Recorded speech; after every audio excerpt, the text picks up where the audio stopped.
તો પોસ્ટ છે office assistant અને પીઓ. હવે એજ લિમિટ જોઈએ, આ સૌથી મહત્વનું. તો 18 વર્ષથી લઈને 28 વર્ષની વચ્ચે તમે એપ્લાય, તમારી ઉંમર 18 વર્ષથી લઈને 28 વર્ષની હોવી જોઈએ. અહીંયા પણ તમે 18 થી લઈને 30 વર્ષ હોવી જોઈએ. આ પીઓ માટે છે અને આ ક્લર્ક માટે છે. ડન. બીજી વસ્તુ સૌથી મહત્વનું આ કે અમુક વિદ્યાર્થી પૂછતા હોય કે સાહેબ હું આમાં એપ્લાય કરી શકું, મારી એજ મારી ડેટ ઓફ બર્થ આ છે. તો તમે એક વસ્તુ સમજો, 2/9/1997 થી લઈને 1/9/2007, એટલે કે તમારો જન્મ આની પહેલા ના થવો હોવો જોઈએ, તમારો જન્મ આની પછી ન હોવો જોઈએ. અને તમારી ડેટ ઓફ બર્થ ની જે માર્કિંગ ડેટ છે એ 1/9/2025 છે. એનો મતલબ તમારા અહીંયાથી લઈને અહીંયા ને અહીંયાથી લઈને અહીંયા સુધીમાં તમારા ટોટલ 18 થી લઈને 28 વર્ષ પૂરા થયેલા હોવા જોઈએ.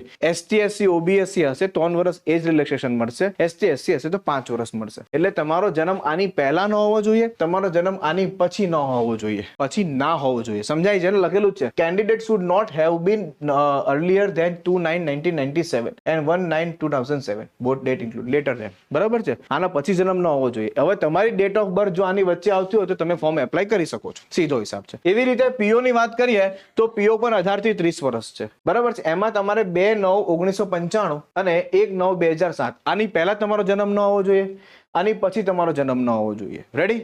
હા. ઓબીસી હોય તો તમારે 3 વર્ષ આમાં માઇનસ કરી દેવાના, એટલે કે 1994 ઓબીસી માટે. અને એસટી અને એસસી માટે હોય તો 5 વર્ષ મળે, એટલે 1992 કરી દેવાના. સમજાય તમને? ક્લિયર થાય છે?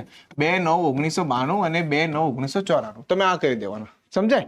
એસટી એસસી ઓબીસી તારીખ અહીંયા સુધી જોવાનું તમારે. રેડી? આની વચ્ચે જો તમારી ડેટ ઓફ બર્થ આવતી હોય તો તમે એપ્લાય કરી શકશો. ક્લિયર છે? તો આ બધી વસ્તુ તમને પ્રોપર ખબર પડી ગઈ હશે.